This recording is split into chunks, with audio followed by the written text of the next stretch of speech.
చెవులారా. ప్రార్థించుదాము. సృష్టికర్తవు, సకల చరాచర జగత్తుకు కారణభూతుడు, నీ ఉనికి చేత దానిని నడిపించువాడువైన మా ప్రియపరలోకపు తండ్రి, నీ పరిశుద్ధమైన శ్రేష్టమైన ఘనమైన నామం బట్టి నీకు వందనాలు, స్తుతులు, స్తోత్రములు చెల్లించుకుంటున్నాం. ఈ ఉదయకాలము నీ సన్నిధానంలో ప్రభువా జీవం కలిగి ఉండటానికి, మరి ఒక మారు మా పాపమును ఒప్పుకోవటానికి నీవు ఇచ్చిన అవకాశమును బట్టి, మరి ఒక మారు ప్రభువా నీ సన్నిధానంలో ప్రభువా మేము చేసుకున్న ఒడంబడికలను జ్ఞాపకం చేసుకోవడానికి మీరు ఇచ్చిన అవకాశమును బట్టి నీకు వందనాలు. ఈ ఉదయకాలము ప్రభువా బాప్తిస్మము అను సంస్కారం గురించి మేము ధ్యానించుండగా నీ పరిశుద్ధమైన నడిపింపు మా అందరికీ అనుగ్రహించి, నీ దాసుడు ఒట్టివాడు, నీ దాసుని జ్ఞానము కనుమరుగై నీ ఆత్మచేత ప్రభువా నీ వాక్యము మేమందరము గ్రహించగలిగినట్లు మా మనోనేత్రములు తెరిచి మీరు మాతో మాట్లాడమని, నీ ఆత్మ నడిపింపు మాలో ప్రతి ఒక్కరికి దయచేయమని నీ చేతికే మమ్మల్ని మేము అప్పచెప్పుకుంటూ యేసు నామమున ప్రార్థన అడిగి పెడుకుంటున్నాం తండ్రి, ఆమేన్. దయచేసి కూర్చోనండి.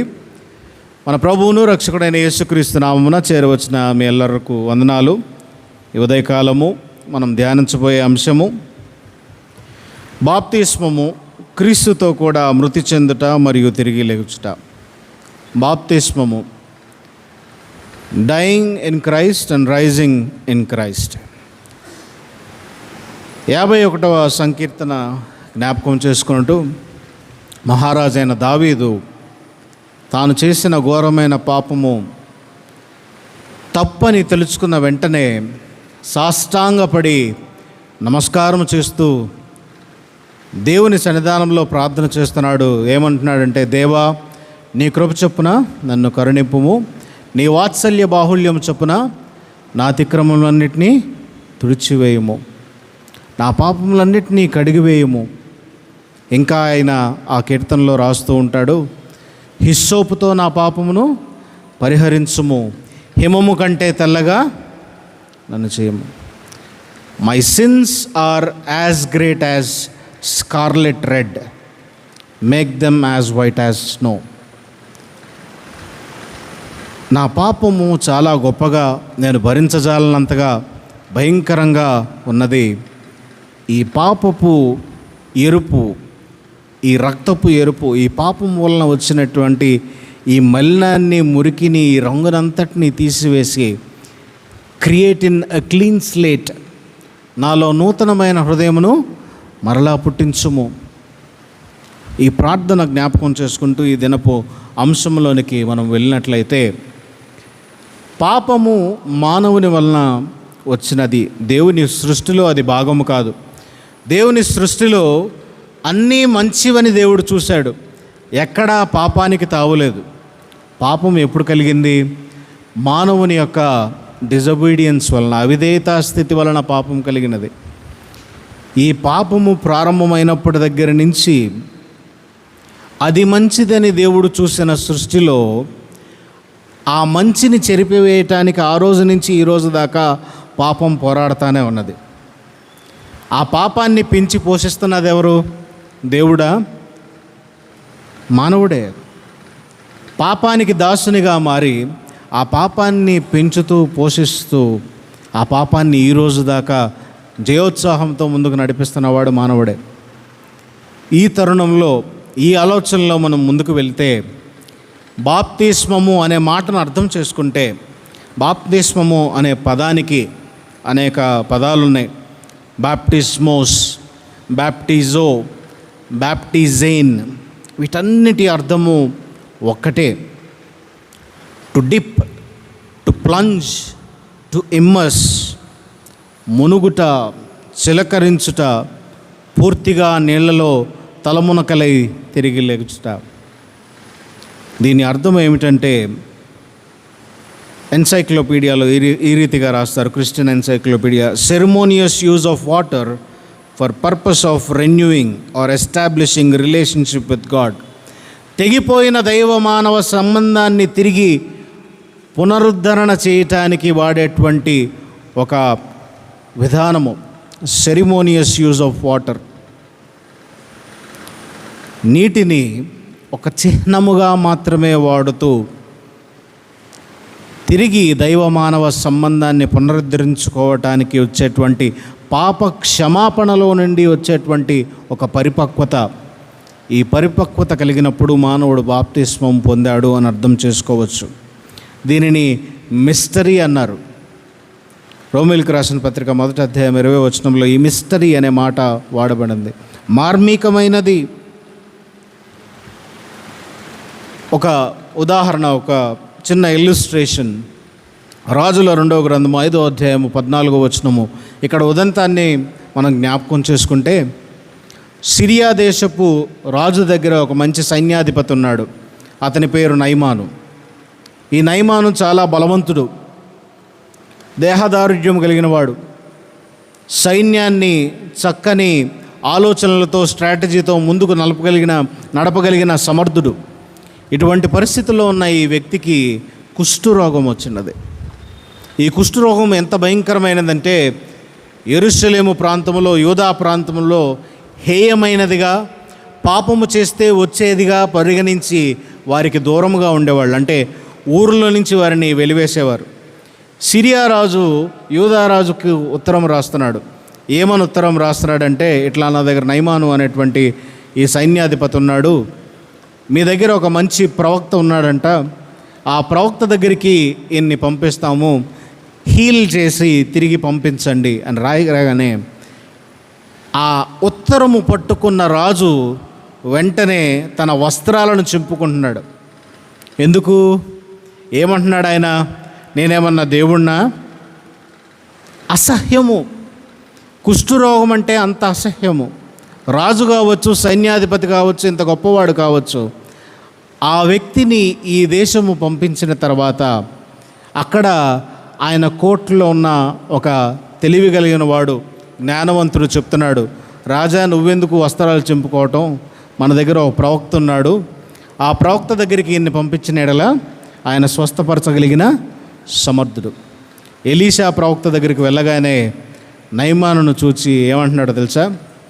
నువ్వు 7 మార్లు యోర్దానులో మునిగి రమ్మంటున్నాడు. దానికి నయమాను చెప్పిన సమాధానము, మా దేశంలో అబానాపర, ఫర్ఫరు మంచి మంచి నదులు ఉన్నాయి. ఎంత మంచి నదులు అంటే వాటి నుంచి వచ్చిన న్యూట్రియంట్స్తో దేశమంతా చక్కగా వర్ధిల్లుతుంది. వాటిని వదిలేసి నీ దేశానికి వచ్చి ఈ యోర్దాను నదిలో మునగాల్సిన అవసరం నాకేమున్నదంటే, ఆయన శిష్యుడు చెప్తున్నాడు, నయమాను దగ్గర ఉండేటువంటి సేవకుడు అంటున్నాడు, అయ్యా ఈ ప్రవక్త ఒక మాట చెప్పాడు, నువ్వు శుద్ధుడు అవటము ఆయనకిష్టము, ఆయన నిన్ను శుద్ధుడిని చేయనలేదు కదా.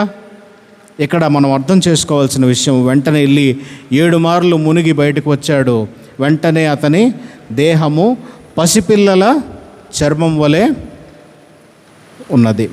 ఈ కథను ఒక ఇల్లుస్ట్రేషన్గా మనం తీసుకుంటే అతని జీవితంలో జరిగిన పరిస్థితి ఏమిటంటే, ఈ నయమాను అనేటువంటి శతాధిపతి గర్వముతో, అహంకారముతో, నేను సైన్యాధిపతిని, సర్వసైన్య అధ్యక్షుడను, నేను వెళ్ళమంటే వెళ్ళేవాళ్ళు ఉన్నారు, రమ్మంటే వచ్చేవాళ్ళు ఉన్నారు, నా కింద 100ల సంఖ్యలో సైన్యం ఉన్నది, అటువంటి నన్ను ఇతను వెళ్ళి నీళ్లలో మునగమన్నాడు. మునగటం ప్రాముఖ్యము కాదు, నీరు ప్రాముఖ్యము కాదు, కానీ యెహోవా దేవుని నామమున స్వస్థత అతన్ని ముట్టగానే స్వస్థచిత్తుడయ్యాడు. అతనిలో ఉన్న అహం చనిపోతే కానీ, అతనిలో ఉన్న అహంభావం చనిపోతే కానీ అతనిలో ఒక నూతన జన్మ చూసేటువంటి వీలు కుదరల. కుష్ఠరోగం ఎవరు క్షమించేది కాదు, తీసివేసేది కాదు. ముట్టుకుంటేనే ఇంకొక వ్యక్తికి పాకేటువంటి పరిస్థితి ఆ రోజుల్లో. అలాంటిది నీటిలో మునగగానే పోయిందనంటే కేవలం మొదట తన అహంభావాన్ని చంపుకున్నాడు, తనను తాను తగ్గించుకున్నాడు. తగ్గించిన తర్వాత నీటిలో మునగగానే నూతన శరీరము పొందుకున్నాడు, పసిపిల్లల వంటి శరీరం పొందుకున్నాడు.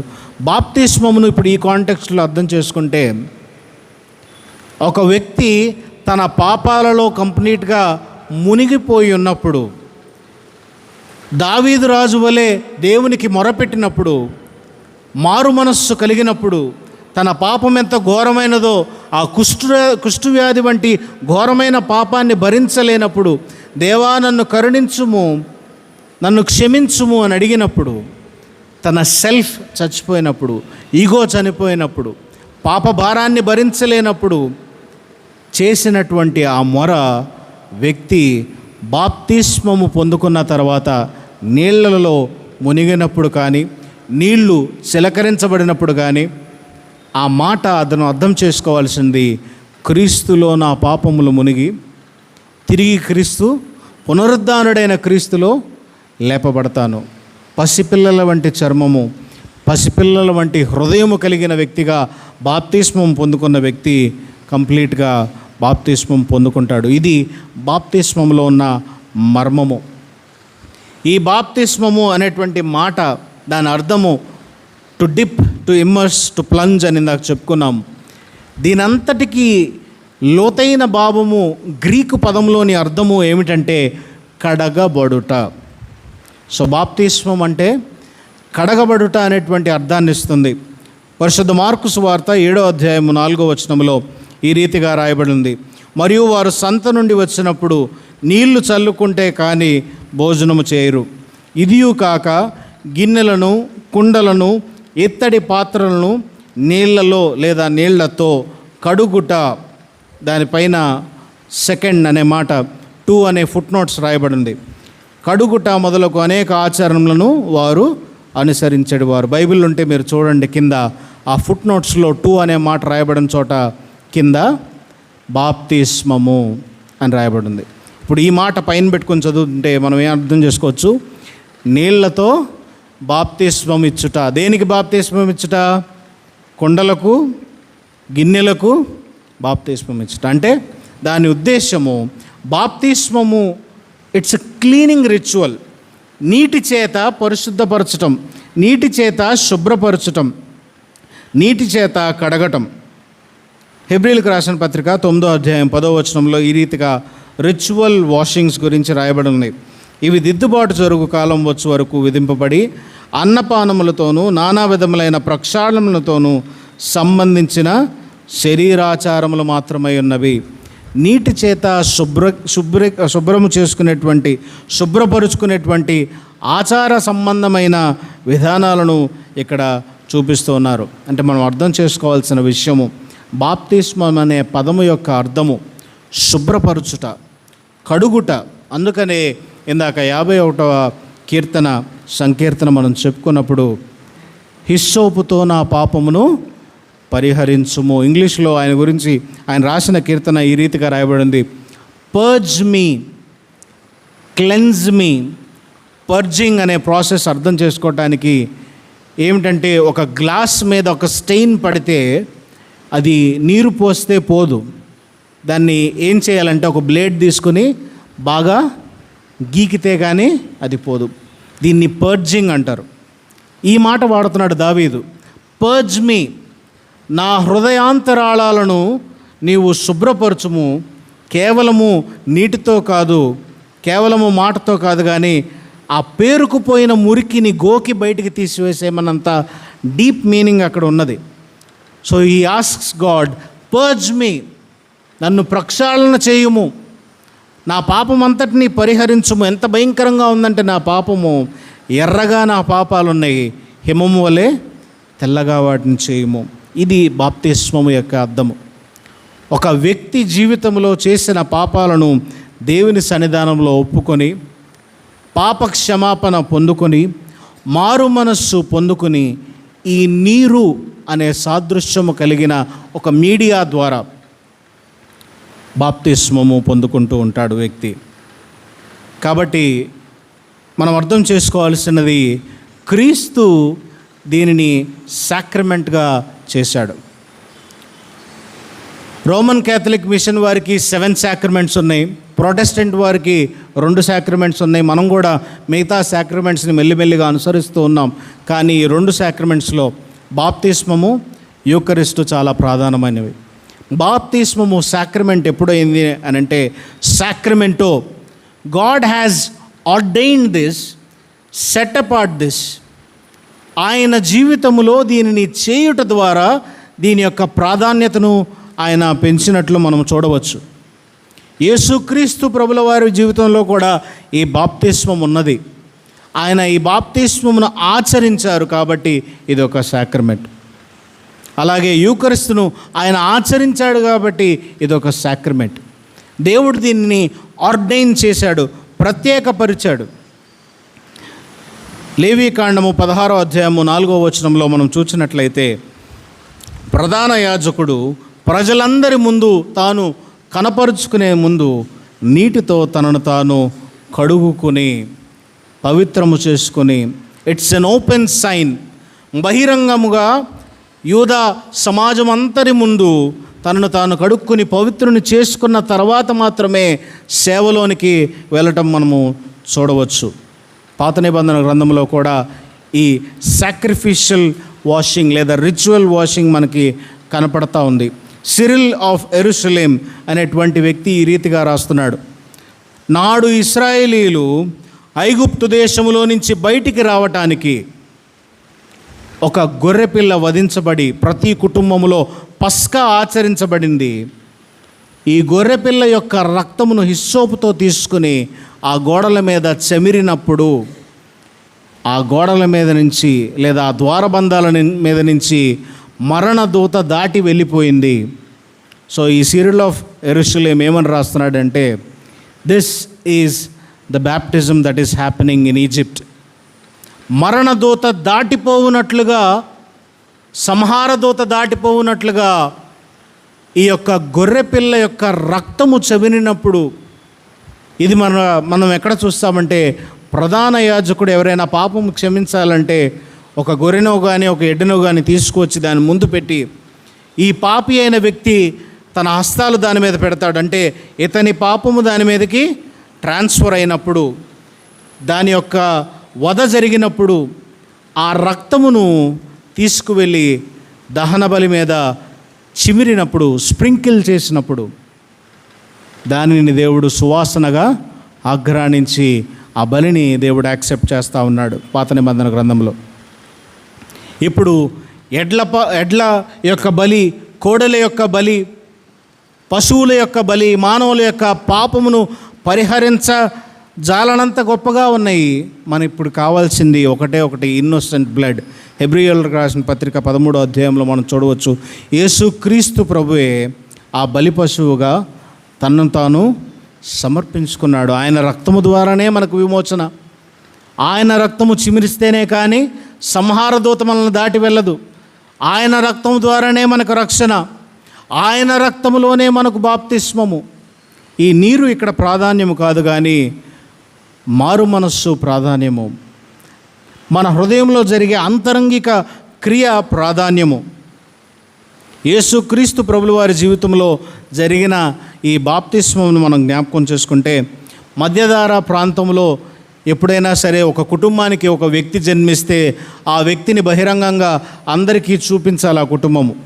ఒకవేళ ఒక తల్లిదండ్రులకు ఒక బిడ్డ జన్మిస్తే ఆ తల్లిదండ్రులు బిడ్డను చూపించి ఇతను మా బిడ్డ అని బహిరంగంగా చెప్పపోతే ఆ సొసైటీలో అతనిని యాక్సెప్ట్ చేయరు.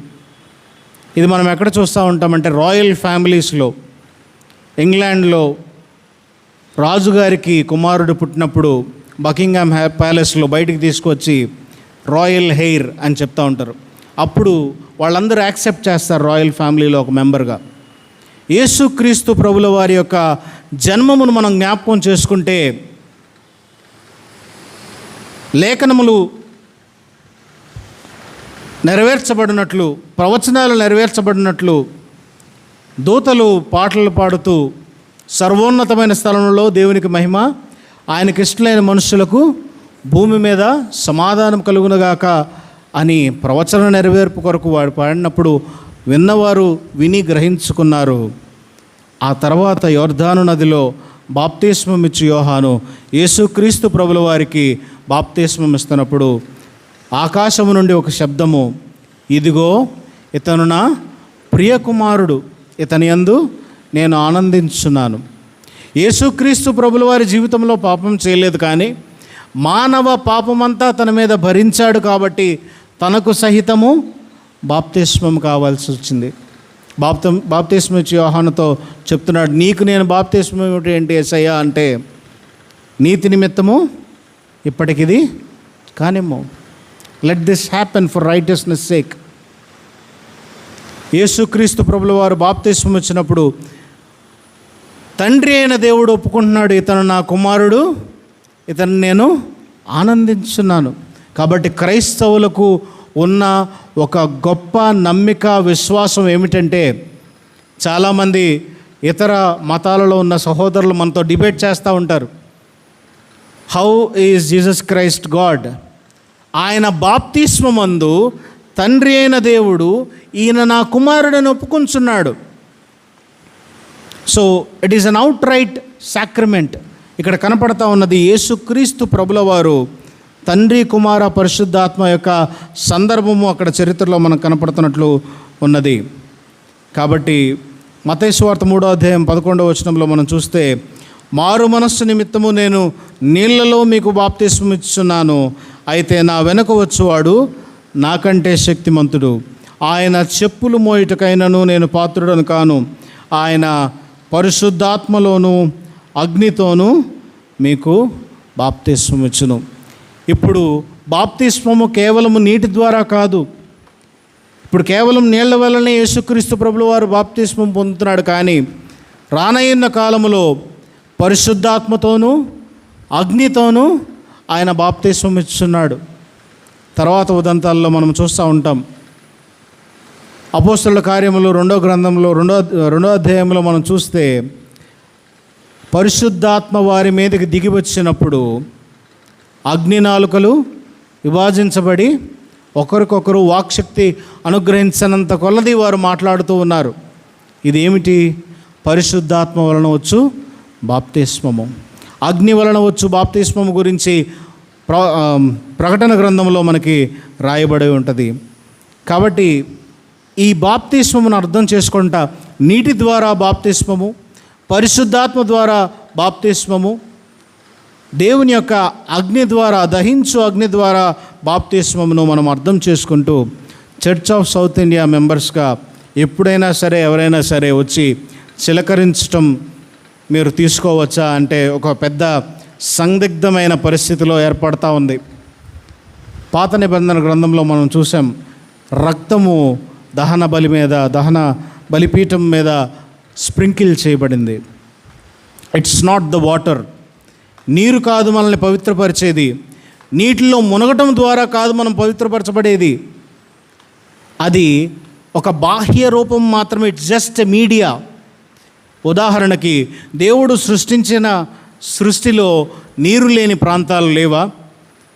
గొప్ప గొప్ప ఎడారులు ఉంటాయి. ఆ ఎడారుల్లో ఉన్న వ్యక్తి, వాడికి విశ్వాసం ఉన్నా కూడా జీవితంలో ఎప్పుడు నీరు చూడని పరిస్థితి రావచ్చు. ఇప్పుడు ఆ వ్యక్తి బాప్తిస్మం తీసుకోవాలంటే ఎంత సాక్రిఫైస్ చేయాలి? అంటే అతనికి బాప్తిస్మం లేదా? సిలువ మీద యేసుక్రీస్తు ప్రభుల వారి కుడివైపునున్న దొంగ ఎటువంటి బాప్తిస్మం తీసుకున్నాడు? చలి ప్రాంతంలో, నీరు గడ్డగట్టేటువంటి ప్రాంతంలో ఉన్నవారు ఎటువంటి బాప్తిస్మం తీసుకోవచ్చు? ఈ బాప్తిస్మము గురించి ఎన్నో సందేహాలు, సందిగ్ధమైన పరిస్థితులు ఏర్పడినప్పుడు మనము విశ్వాసముతో చెప్పవలసిన మాట ఒక్కటే, ఈ బాప్తిస్మము దేవుని ఆత్మతోనే, మానవుని యొక్క మారు మనస్సుతోనే, క్రీస్తు యొక్క రక్షణ సువార్త అంగీకారముతోనే బాప్తిస్మం చేయబడతా ఉన్నది. ఈ మధ్య యెరూషలేము యాత్రకు బయలుదేరి వెళ్ళే వాళ్ళందరూ అక్కడ యోర్దాన్ నది కనపడగానే మళ్ళీ సెకండ్ టైం బ్యాప్టిజం తీసుకుంటా ఉన్నారు. తీసుకోవచ్చా? బాప్తిస్మం ఒక్కటే బాప్తిస్మము. క్రీస్తు ఒకటే, బాప్తిస్మం ఒకటే, యూకరిస్తు ఒకటే, ఆత్మ ఒకటే, సంఘము ఒకటే. 4-5 సార్లు బాప్తిస్మం తీసుకోవాల్సిన అవసరం లేదు. కానీ పాప క్షమాపణ, ఇట్స్ అన్ ఆన్గోయింగ్ ప్రాసెస్. ప్రతిదినము మనం లెగ్గానే దేవుని సన్నిధానంలో మోకరించుకొని ప్రార్థన చేసుకుని, దేవా నన్ను క్షమించుము అని అడగటము చాలా చాలా అవసరము. కాబట్టి మనం అర్థం చేసుకోవాల్సింది, ఈ బాప్తిస్మము క్రీస్తు మరణంలోకి సాదృశ్యంలో అయిన బాప్తిస్మమును మనం తీసుకుంటూ ఉన్నాం. రోమీయులకు రాసిన పత్రిక 6వ అధ్యాయము ఈరోజు వాక్య భాగం మనం చూస్తే క్రీస్తు యేసులోనికి బాప్తిస్మం పొందిన మనమందరమును ఆయన మరణంలోనికి బాప్తిస్మం పొందుతామని మీరు ఎరుగరా? ఈ మాట మన హృదయంలో మనము ఉంచుకోవాలి. అలాగే అపోస్తల కార్యముల గ్రంథము 2వ అధ్యాయం 41వ వచనంలో, కాబట్టి అతని వాక్యము అంగీకరించిన వారు బాప్తిస్మం పొందిరి, ఆ దినమందు ఇంచుమించు 3,000 మంది చేర్చబడిరి. ఈ 3,000 మందిని నీటిలో ముంచి లేపారా? వీళ్ళందరూ ఏ రీతిగా బాప్తిస్మం తీసుకున్నారో మీ ఊహలకు వదిలేస్తున్నాం. మీరు ఆలోచించి 3,000 మంది ఒక్కసారే ఎలా బాప్తిస్మం తీసుకున్నారు? పేతురు మాట్లాడినప్పుడు, పౌలు మాట్లాడినప్పుడు వేవేల మంది ఎట్లా బాప్తిస్మం తీసుకున్నారు మీరు ఆలోచించాలి. పాత నిబంధన గ్రంథంలో మరలా ఇంకొక అంశము మనము జ్ఞాపకం చేసుకోవడం చాలా అవసరం. ఇప్పుడు దాకా మనం మాట్లాడుకున్న అంశంలో బాప్తిస్మంలోని రకాలు మాట్లాడుకున్నాం, నీటితో ఉన్న బాప్తిస్మం గురించి మాట్లాడుకున్నాం, చిలకరించడం గురించి మాట్లాడుకున్నాం, మునగటం గురించి మాట్లాడుకున్నాం. ఇప్పుడు చాలా ప్రాముఖ్యమైన అంశము ఇన్ఫెంట్ బ్యాప్టిజం లేదా పెడో బ్యాప్టిజం. 253 ADలో ఒక బిషప్ గారు ఇట్లా రాస్తున్నారు, బిషప్ ఆఫ్ కార్తీజ్. ఈ బిషప్ ఏమని రాస్తున్నాడంటే, there is a right for every born person to be baptized. జన్మించిన ప్రతి వ్యక్తికి, జీవముతో ఉన్న ప్రతి వ్యక్తికి, ఆ వయసు ఏదైనా సరే బాప్తిస్మము తీసుకునేటువంటి అర్హత ఉన్నది. ఎందుకు అనంటే, మనము పరిశుద్ధ గ్రంథంలో గమనిస్తే 8 దినముల వయస్సు గలవాడు అనగా నీ ఇంట పుట్టినవాడైనను నీ సంతానం కాని అన్యుని యొద్ద వెండితో కొనబడవాడైనను మీ తరములలో ప్రతి మగవాడు మీలో సున్నతి పొందవలను. ఎంత వయసుకిది? 8 సంవత్సరాలకా? 8 నెలలకా? 8 దినములకు. 8 దినముల పసిగుడ్డుకు సర్కంసిజన్ ద్వారా, సున్నతి ద్వారా దేవుని యొక్క సమూహములో భాగముగా అతనిని చేసుకుంటున్నారు. పాత నిబంధన గ్రంథంలో ఉన్న రాయబడిన అంశం ఇది, ది ఇన్ఫెంట్స్ బీయింగ్ సర్కంసైజ్డ్. ఇటువంటి పరిస్థితిలో ఈ వ్యక్తికి 8 దినములుగా పుట్టిన చిన్ని బిడ్డకు బాప్తిస్మం తీసుకునేటువంటి అర్హత ఉన్నదో లేదో మనం ఆలోచించాలి. There is a right for every born person. జన్మించిన ప్రతి వ్యక్తికి, ప్రతి పసిగుడ్డుకు కూడా బాప్తిస్మం తీసుకునేటువంటి అవసరత ఉన్నది. ఎందుకనంటే తల్లిదండ్రులు ఆ బిడ్డ పక్షముగా దేవుని సన్నిధానంలో ఒడంబడిక చేసుకుంటూ ఉంటారు. ఆ బిడ్డ ఒడంబడిక చేసుకోలేకపోవచ్చు.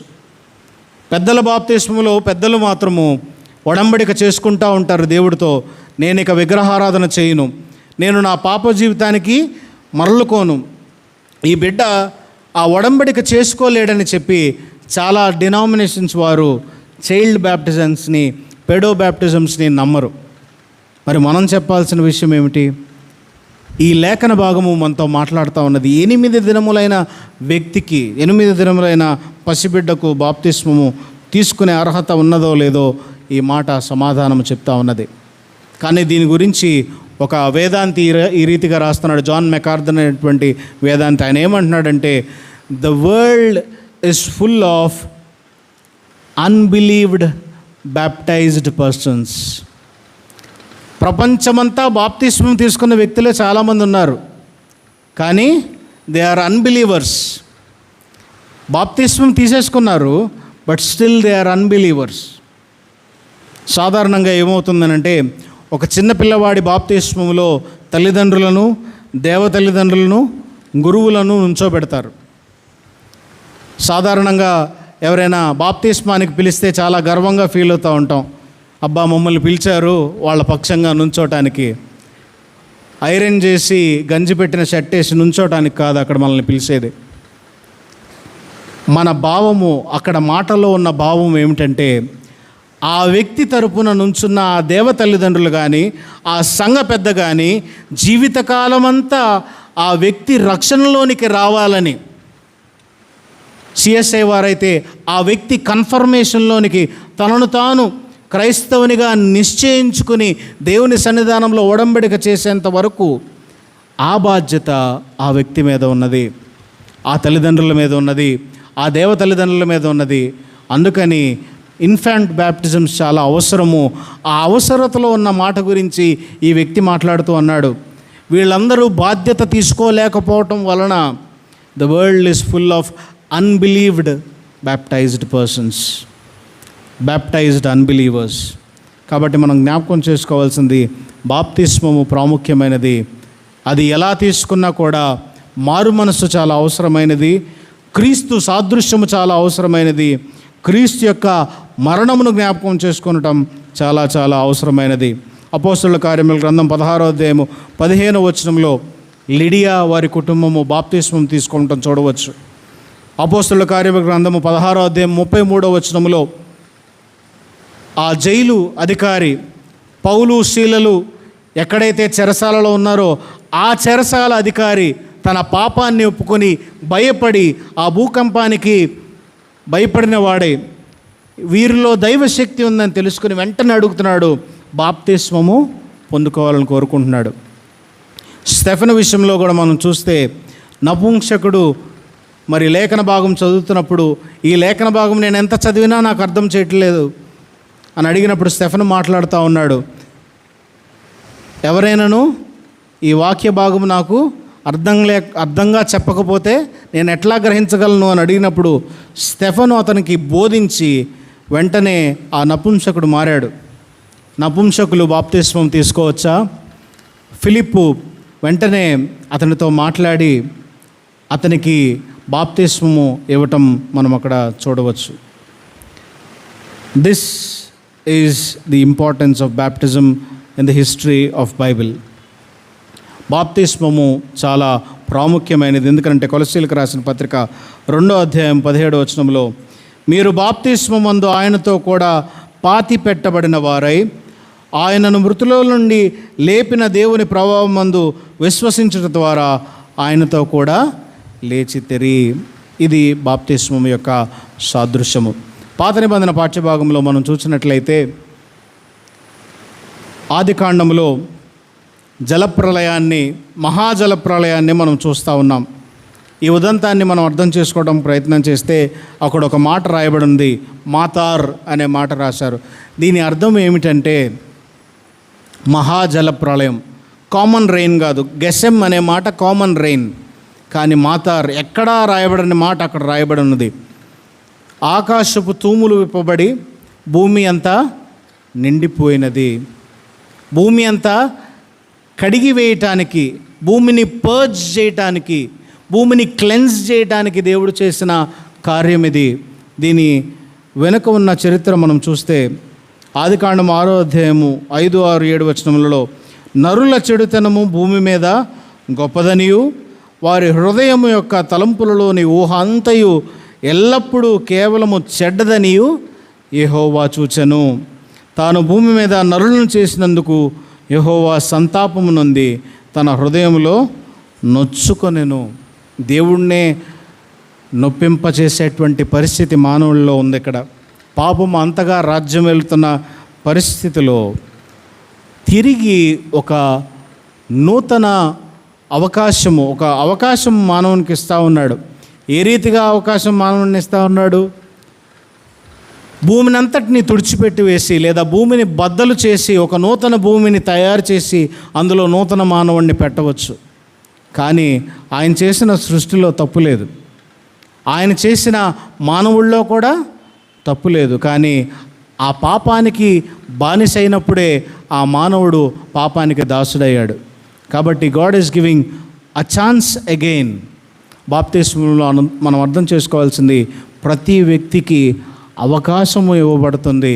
దేనికి అవకాశం అంటే మారు మనస్సు పొందుటకు అవకాశం. ఇక్కడ బాప్తిస్మము, ఇక్కడ ఒక నిబంధన మనం చూడవచ్చు. దేవుడు మానవునితో నిబంధన చేస్తున్నాడు. దేవునికి అసహ్యకరమైన సొడోమి అక్కడ జరుగుతూ ఉన్నది. పురుషగాములు అక్కడ ఉన్నారు. దేవునికి అసహ్యమైన జుగుప్సాకరమైన పరిస్థితిని తీసుకువచ్చారు. దీనంతటినీ దేవుడు అసహ్యించుకుంటున్నాడు. అసహ్యించుకొని భూమిని నీటి ద్వారా ప్రక్షాళన చేస్తూ ఉన్నాడు. ఈ ప్రక్షాళనలో దేవుడు నోవహును ఎన్నుకున్నాడు. నోవహును ఏర్పాటు చేసుకుని, నోవహును ఎన్నుకొని, నోవహు కుటుంబాన్ని బాప్తిస్మం ఇవ్వటానికి సిద్ధంగా ఉన్నాడు. This is a baptism.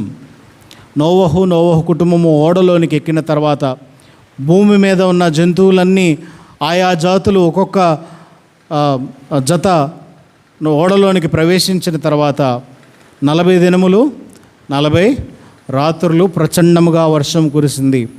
కానీ చరిత్రలో వేదాంతుల యొక్క దృక్పథం ప్రకారము 1 సంవత్సరం కురిసింది అని వారు రాస్తూ ఉన్నారు, ఈ టైం క్యాలిక్యులేషన్ చేసి. ఏది ఏమైనప్పటికీ this is an act of baptism.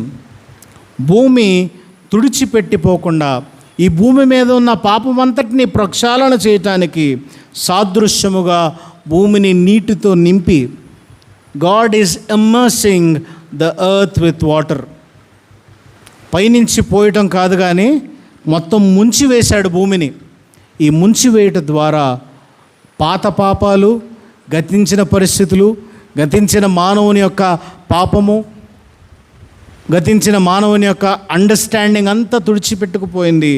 మిగిలిన వారు మాత్రము నోవహు, అతని కుటుంబము. W.W. ఫెల్ప్స్ అనే వ్యక్తి ఈ రీతిగా రాస్తున్నాడు: every man lives for himself. Adam was made to open the ways to the world and for dressing the garden. Noah was born to save the seed of everything. But the Son of God came into the world to redeem it from the fall. ఆదామును దేవుడు ఎన్నుకుని భూమిని విస్తరించి నిండి ఫలించి అభివృద్ధి చెందడానికి దేవుడు ఆదామును ఎన్నుకున్నాడు. నోవహును ఎన్నుకుని నోవహు ద్వారా మానవ సంతానమును వృద్ధి చేయటానికి నోవహును ఎన్నుకుని నోవహును అతని కుటుంబాన్ని దేవుడు బాప్తిస్మం ఇచ్చాడు ఈ వరద ద్వారా. And at the same time చివరికి మానవ కుమారుడు లేదా దైవ కుమారుడు రానిదే ఈ లోకంలోనికి రక్షణ లేదు, విమోచన లేదు. ఈ బాప్తిస్మమును మరణ పునరుద్ధానమునకు సాదృశ్యంగా తీసుకుని మనం చూస్తే దీనిని డెల్యూజ్ అన్నారు, మహాజల ప్రళయము. ఈ జలము ద్వారా భూమి మీద ఉన్న పాత పాపపు రోగాన్ని మట్టుబెట్టి ఒక నూతన విధానాన్ని, ఒక ఫ్రెష్ స్టార్ట్ని ఎర్త్కి ఇవ్వటానికి దేవుడు చూశాడు. వేదాంతులు దీన్ని ఏమన్నారంటే second birth from the womb of mighty waters. మహాజల ప్రళయంలో నుంచి భూమి తీసుకున్న ఒక నూతన జన్మము, క్రొత్తగా జన్మించిన భూమి, క్రొత్తగా జన్మించిన మానవుడు. బాప్తిస్మము ఒక క్రొత్త జన్మకు ఏ రీతిగా అయితే సాదృశ్యమో భూమి నూతనముగా జన్మించటానికి, పాత పాపము తుడిచివేయబడటానికి ఇది సాదృశ్యముగా ఇక్కడ మనకు చూపిస్తూ ఉన్నది. ప్రకటన గ్రంథంలో మనం చూస్తే new earth and new creation, నూతన భూమి, నూతన క్రియేషన్ గురించి అక్కడ మాట్లాడబడుతూ ఉన్నది. అదే రీతిగా ఆది కాండములో కూడా నోవహు జలప్రళయం వచ్చినప్పుడు దేవుడు వారితో నిబంధన చేస్తున్నాడు. ఏమిటి నిబంధన అంటే, ఇటువంటి ప్రచండమైన వర్షము మానవుల్ని తుడిచిపెట్టేది కానీ, భూమి మీద తుడిచిపెట్టేది కానీ మరి ఇక కలగదు. మళ్ళా ఎప్పుడు కలుగుతుంది? దేవుని రాకడ వచ్చినప్పుడు. క్రొత్త భూమి, క్రొత్త ఆకాశం వచ్చేంత వరకు అది జరగదు. This baptism cleansed the face of earth. ఈ బాప్తిస్మము భూమి యొక్క రూపమును, అంటే పాపరూపాన్ని తీసివేసి నూతన జన్మమును ఇచ్చినది. నోవహు కుటుంబాన్ని ఒక మీడియంగా వాడుకొని దేవుడు తిరిగి నీతిమంతులైన సంతానము భూమి మీద అభివృద్ధి చెందినట్లు వారిని ఆశీర్వదించి వారికి బాప్తిస్మం ఇచ్చినట్లు చూస్తూ ఉన్నాం. నూతన నిబంధన పాఠ్యభాగంలో మనం చూస్తే ఇక్కడ ఒక సంశయము వచ్చి పెడతా ఉన్నది. అపోస్తలుడైన పౌలు తన పత్రికల్లో ఈ రీతిగా రాస్తున్నాడు: కృప జీవం కంటే ఉత్తమమైనది, కృప అన్నిటికంటే గొప్పది. పాపాన్ని క్షమించగలిగిన ఏకైక అండర్స్టాండింగ్ కృప మాత్రమే. దేవుని యొక్క కృపలైతే పాపము క్షమించబడనేరదు. కృప జీవము కంటే ఉత్తమమైనది అని రాస్తున్నప్పుడు అతను కొంతమంది పరీక్షిస్తూ ఉన్నారు. ఏమని అడుగుతున్నారంటే, పాపము చాలా గొప్పగా ఉన్నది కదా, ఎంత పెద్ద పాపమైతే అంత పెద్ద కృప ఉన్నదా? ఎంత చిన్న పాపమైతే అంత చిన్న కృప ఉన్నదా? పాపానికి పరిణామము measure of sin, measure of grace. ఎంత పెద్ద పాపమైతే అంత కృప దేవునిలో ఉన్నది. అంటే ఎంత పాపినైనా యేసు చేర్చుకుంటాడా? ఎంత పాపినైనా యేసు చేర్చుకుంటాడు. ఎంత పాపికైనా యేసు కృప చూపిస్తాడు.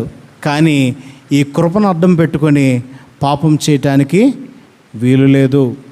దాని గురించే ఈ యొక్క అధ్యాయంలో, రోమీయులకు రాసిన పత్రిక 6వ అధ్యాయంలో రాస్తూ ఉంటాడు. అలాగైనా ఏమందుము, కృప విస్తరింపవలనని పాపమందు నిలిచి ఉందుమా? కృప అంత గొప్పగా ఉన్నదని పొద్దాకా పాపంలోనే పడుంటామా? పడుండము. మనం జ్ఞాపకం చేసుకోవాల్సింది, మనము పాపం విషయమై చనిపోయి మనము ఇక మీదట ఎలాగు దానిలో జీవించదము? పాపం విషయంలో ఒకసారి ఆల్రెడీ మనం చనిపోయి ఉన్నాము. ఇంకా దానిలో ఎలా జీవిస్తాము? క్రీస్తు ద్వారా ఈ పాపములో బాప్తిస్మం, చనిపోయి క్రీస్తు ద్వారా బాప్తిస్మం తీసుకుని ఆ చనిపోయిన క్రీస్తును సాదృశ్యముగా మన పాపము అక్కడ విడిచిపెట్టి పునరుద్ధానుడైన క్రీస్తు సాదృశ్యముతో తిరిగి లేచినప్పుడు, ఒక నూతన వ్యక్తిగా మనం మారినప్పుడు, ఆ బాప్తిస్మం తీసుకున్న మనము తిరిగి పాపంలో ఎలాగూ వెళ్తాం? తిరిగి జన్మించిన వాడు తిరిగి పాపంలో ప్రవేశించగలడా అని పౌలు ఇక్కడ అడుగుతూ ఉన్నాడు. కాబట్టి ఆయన ఏమంటున్నాడంటే, క్రీస్తు యేసులోనికి బాప్తిస్మం పొందిన మనమందరము ఆయన మరణంలోనికి బాప్తిస్మం పొందితమని మీరు ఎరుగరా? కాబట్టి తండ్రి మహిమ వలన క్రీస్తు మృతుల్లో నుండి ఎలాగు లేపబడునో అలాగు మనము కూడా నూతన జీవం పొందిన వారమై నడుచుకున్నట్లు మనము బాప్తిస్మం వలన మరణములో పాలు పొందుటకై ఆయనతో కూడా పాతి పెట్టబడితిమి.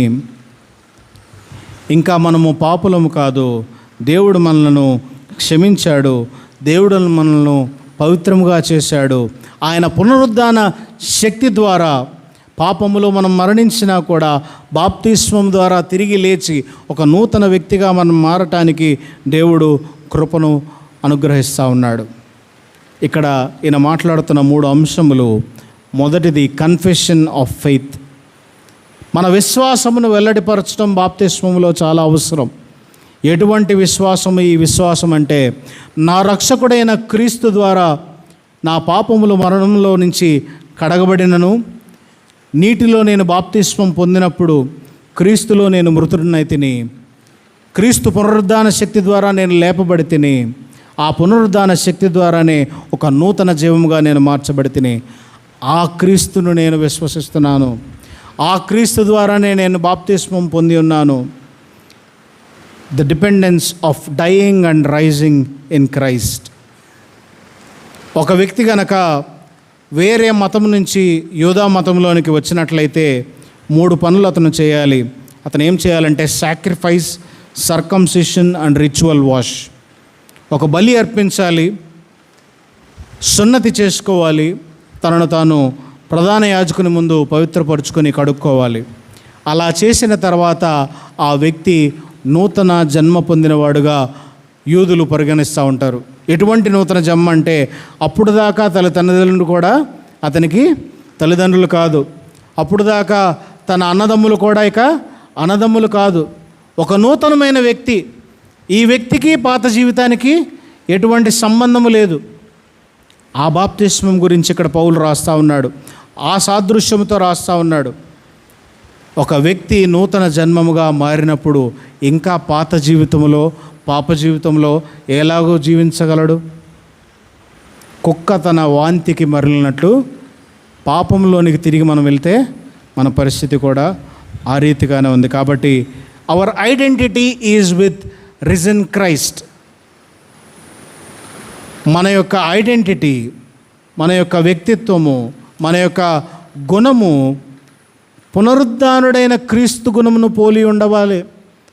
పాపంలో జీవించిన వ్యక్తికి, పాపదాస్యత్వములో జీవించిన వ్యక్తికి సాదృశ్యంగా మనం ఉండకూడదు. కానీ ప్రత్యేకించబడి దేవుడు ఏర్పాటు చేసుకున్న వ్యక్తులలాగా మన జీవితము ఉండాలి. an identification with Christ, union with Christ who is risen. దీనికి ఒక వేదాంతి ఏమని రాస్తున్నాడంటే, we cannot live if we don't have air. మనము గాలి లేనిదే జీవించలేము, మనం జీవించాలంటే గాలి మనలో ఉండాలి, గాలి చుట్టూ మనం ఉండాలి. అలాగే బాప్తిస్మము తీసుకున్న వ్యక్తి క్రీస్తు ఆ వ్యక్తిలో ఉండాలి, ఆ వ్యక్తి చుట్టూ క్రీస్తు ఉండాలి. లేకపోతే ఆ వ్యక్తి క్రీస్తులో ఉన్నవాడు కాదు అనేటువంటి మాట ఇక్కడ రాస్తా ఉన్నాడు. ఈ యొక్క అధ్యాయము ద్వారా సాదృశ్యముగా పౌలు చెప్పేటువంటి మాట ఏమిటంటే, క్రీస్తుకు తన కార్యములు కొనసాగించడానికి వ్యక్తులు కావాలి. ఉదాహరణకి పాత నిబంధన గ్రంథంలో దేవుడు ప్రవక్తలను ఎన్నుకున్నాడు, ప్రవక్తల ద్వారా దేవుని మాట చెప్పాడు. యాజకులను ఎన్నుకున్నాడు, యాజకుల ద్వారా దేవుని మాట చెప్పాడు. అలాగే నూతన నిబంధన గ్రంథంలో అపోస్తలులను ఎన్నుకున్నాడు, వాళ్ళ ద్వారా సువార్త చెప్పాడు. God wants people. At the same time, sin is also looking for people. పాపము వ్యాప్తి చెందాలంటే, సువార్త వ్యాప్తి చెందడానికి అపోస్తలులు ఏ రీతిగా కావాలో, పాదురులు ఏ రీతిగా కావాలో, ప్రవక్తలు ఏ రీతిగా కావాలో, పాపము వ్యాప్తి చెందడానికి కూడా వ్యక్తులే కావాలి. దానంతటదే పాపము వ్యాప్తి చెందదు. ఇక్కడ ఎండ్ పాయింట్లో ఆయన అడుగుతున్నాడు, దేవుని చేతిలో మీరు పనిముట్లుగా వాడబడాలని మీరు కోరుకుంటున్నారా, లేదా పాపము చేతిలో పనిముట్లుగా వాడబడాలని మీరు కోరుకుంటున్నారా? అదే రీతిగా ఇక్కడ రెండవ మాట మనం అర్థం చేసుకుంటే, it's a war between law and grace. ధర్మశాస్త్రానికి కృపకి మధ్య పెద్ద యుద్ధం జరుగుతూ ఉన్నది. ధర్మశాస్త్రం ఏమని చెప్పింది? 10 ఆజ్ఞలు ఇచ్చి ఈ రీతిగా నువ్వు బ్రతకమని చెప్పింది. దేవుని ధర్మశాస్త్రం ఇచ్చి ఆ రీతిగా బ్రతకమని చెప్పింది. కానీ దానిని అడ్డం పెట్టుకొని పాపం చేసేవారు కూడా ఉన్నారు. కానీ కృప ప్రతి వ్యక్తి పాపి అని గుర్తించినా కూడా తిరిగి అతను మారు మనస్సు పొంది క్రీస్తులోనికి రావడానికి ఒక అవకాశం ఇస్తా ఉన్నది. కాబట్టి do not look at Mount Sinai which gave the law. Sinai పర్వతము వైపుకు నువ్వు చూడవద్దు, కానీ కల్వరి పర్వతం వైపుకు చూడు. Because that will cleanse your since.